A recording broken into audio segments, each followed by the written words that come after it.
per la Crociera sul Nilo. Era la nostra prima esperienza del genere e la annovero come positiva.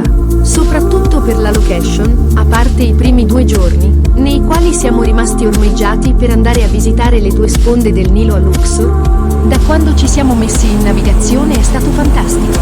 Se siete amanti della natura ed appassionati di fotografia, direi che gli spunti non vi mancheranno. Tra una tappa e l'altra c'è il tempo per sostare sul belvedere della nave, sia il pomeriggio, per un tuffo in piscina, o abbronzarsi al sole, che al tramonto godendosi lo spettacolo del sole che scompare dietro le colline. Che dire, colori spettacolari, giochi di ombre e luci come nei film. La navigazione è lenta e piacevole e la notte dormi bene e non si sentono grandi rumori.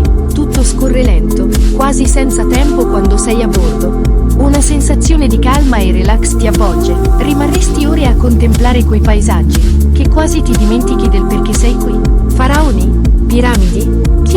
Ti viene quasi la voglia di lasciarli agli altri e poi il de alle 5, tutti i giorni, che fa molto inglese, e molto buono direi, accompagnato con dei biscottini e dolcetti. Comunque sì, una esperienza di rifare magari con più giorni a disposizione. Vi lascio alle immagini, e non dimenticate di lasciare un like ed un commento, se volete, e se ritieni interessanti i miei argomenti.